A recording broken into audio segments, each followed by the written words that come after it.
Kızılcık Şerbeti sezon finalinde neler olacak? Videomuza geçmeden önce biri şu balkonun kapısını kilitlesin diyenler videomuzu beğensin, sayımızı görelim. Kızılcık Şerbeti'nden en güncel gelişmeleri takip etmek için ücretsiz bir şekilde abone olup bildirimleri açmayı ve hype butonuna basmayı unutmayın. Kızılcık Şerbeti'nde sezon finali bölümüne geldik ve bu sezon finalinde yaşanacaklar sonraki sezonun gidişatını doğrudan değiştirecek. Ve tabii ki Kızılcık Şerbeti sezon finali deyince akla gelen o büyük soru yine karşımıza çıkıyor. Bu kez balkondan kim düşecek? İlk olarak balkondan kimin düştüğüyle videomuza başlayalım. Sezon finalinde Salkım Hanım, Nursema ve İlhami Kastamonu'ya gideceği için onlara bir veda yemeği düzenlemek isteyecek. Aslında bu yemek ilk bakışta aile içinde yapılacak sakin ve duygusal bir veda gibi görünecek. Ancak Kızılcık Şerbeti'nde ne zaman tüm aile aynı masada toplansa o sofradan huzur değil büyük bir kaos çıkıyor. Bu kez de aynısı olacak. Herkes vedaya odaklanmışken Elif'in sakladığı gerçekler yavaş yavaş masanın ortasına düşecek. Burada gene tüm aile bir araya gelecek. Elif ise Nilay'a yakalanmış ve kendi sonuna adım adım yaklaşırken yine kötülüklerini bırakmayacak. Normal şartlarda köşeye sıkışan birinin geri çekilmesi gerekir. Ama Elif tam tersini yapacak. Odağı başka bir yere dağıtmak için odada kilitli kalan Nilay ve Asaf'a iftira atacak. Yani herkes Elif'in gerçek yüzünü konuşacakken Elif bir kez daha suçu başkalarının üzerine yıkmaya çalışacak. Fakat bu kez Elif'in oyunu eskisi kadar kolay işlemeyecek. Çünkü Başak bu iftiralar sonrasında daha fazla dayanamayacak. Uzun süredir Elif'in çevresine verdiği zararı ve herkesi birbirine düşürmesini izliyordu. Nilay'ın da gerçeğe yaklaşmasıyla birlikte Başak'ın sabrı taşacak.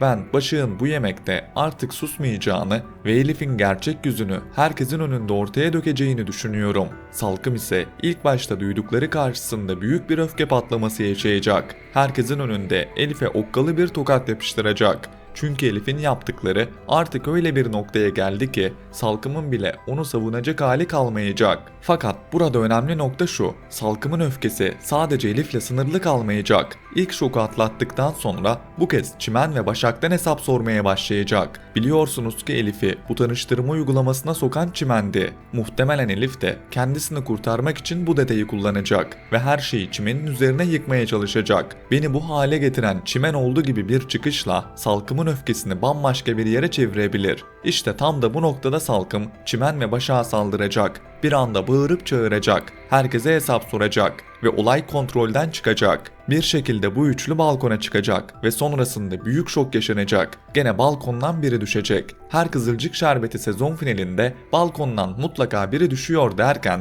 artık bu durum dizinin sezon finali imzasına dönüştü. İzleyici sezon finali yaklaştığında bu kez kim düşecek diye bekliyor. Ancak bu defa mesele sadece kimin düştüğü değil, düşen kişinin akıbetinin yeni sezona nasıl bağlanacağı olacak. Bu sezon finalinde ortaya çeşitli iddialar atıldı. En güçlü ihtimalin Salkım ve Çimen'in balkondan düşmesi olduğunu düşünüyorum. Ancak burada net sonucu hemen öğrenmeyebiliriz. Büyük ihtimalle bölüm finalinde düşme sahnesini göreceğiz. Ama kimin yaşayıp kimin veda ettiğini Eylül ayında öğreneceğiz. Tabi ben analizlerimde bunu sizlerle daha önce paylaşacağım. Bu yüzden Salkım ve Çimen'in birlikte düşmesi, ardından hastane sürecinin yeni sezona bırakılması güçlü bir ihtimal gibi duruyor. Biliyorsunuz ki Çimen karakterini canlandıran Selin Türkmen kendi isteğiyle diziden ayrıldı. Ancak Çimen karakteri başka bir oyuncu tarafından canlandırılmaya devam edecek. Bundan dolayı yaşanan bu kazanın ardından Çimen hastaneye kaldırılabilir ve bambaşka bir yüzle diziye geri dönebilir. Hem oyuncu değişimi açıklanmış olur hem de Çimen'in yaşadığı kaza yeni sezonda karakterin başka bir dönemine geçiş için kullanılabilir. Salkım tarafında ise durum biraz daha karışık. Şu ana kadar Salkım için net bir veda açıklaması yapılmasa da ben Salkım'ın hikayesinin pek de devam edebileceğini düşünmüyorum.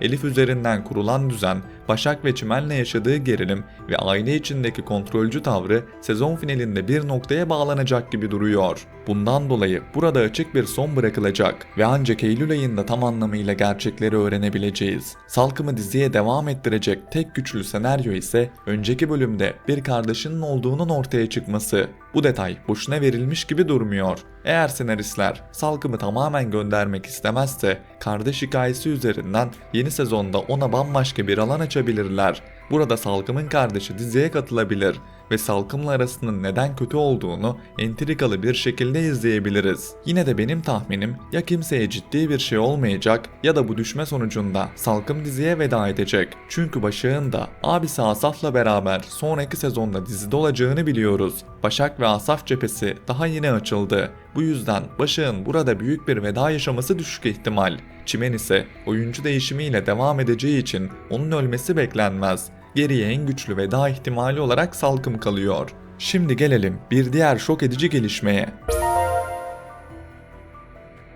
Nursema ile İlhami'ye bir şey olup olmayacağı sezon finalinin en merak edilen konularından biri olacak. Çünkü Nursema ve İlhami düzenlenen bu yemek sonrası artık ailelerine veda etmiş ve Kastamonu'ya gitmek üzere yola çıkacaklardır. Herkes onların yeni bir hayata başlayacağını düşünürken aslında bu yolculuk Nursema için bir bitiş, İlhami için ise büyük bir kırılma olacak. Nursema eve dönerlerken İlhami'ye ayrılmak istediğini söyleyecek. İşte bu itiraf ikilinin arasındaki bütün dengeyi bozacak. İlhami zaten Nursema'nın kendisinden uzaklaştığını hissediyordu. Nursema'nın ayrılık isteğiyle birlikte İlhami büyük bir şok yaşayacak ve bu şokun ardından ikilinin kaza yapması Nursema ve İlhami'ye ne olacak sorusunu sezon finalinin en büyük meraklarından biri haline getirecek. Burada çok net konuşabiliyorum. Çünkü İlhami ve babası Ulvi'nin diziden ayrılacağı açıklandı. Önümüzdeki sezonda bu karakterleri dizide görmeyeceğiz. Bu yüzden kazanın İlhami cephesinde çok daha ağır sonuçlar doğurması beklenebilir.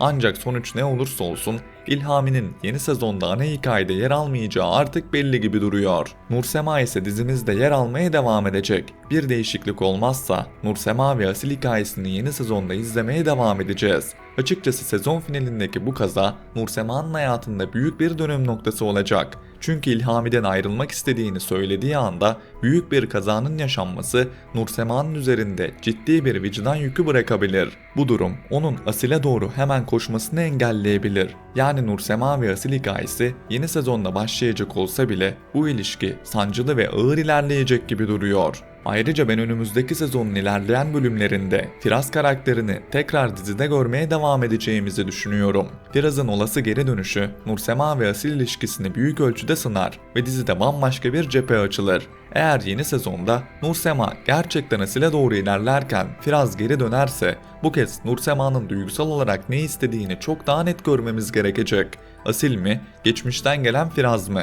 Yoksa Nursema'nın kendi ayakları üzerinde durma mücadelesi mi daha ağır basacak? Bunu hep birlikte izleyeceğiz. Benim beklentim sezon finalinin iki büyük kırılma üzerinden kapanacağı yönünde. Birincisi balkon sahnesiyle Salkım, Çimen ve Başak cephesinde yaşanacak büyük kaos. İkincisi ise Nursema ve İlhami'nin kazasıyla yeni sezonun Nursema açısından çok daha ağır bir psikolojik sürece açılması. Kızılcık Şerbeti bu sezon finalinde yine herkesi konuşulan, tartışılan ve Eylül ayına kadar merakta bırakacak bir sonuna uğurlayacak gibi duruyor. Ne dersiniz? Sizce balkondan kim düşecek? Salkım gerçekten veda edecek mi? Yoksa Çimen bambaşka bir yüzle geri dönüp hikayesine devam mı edecek? Peki sizce Firaz hikayeye geri dönmeli mi?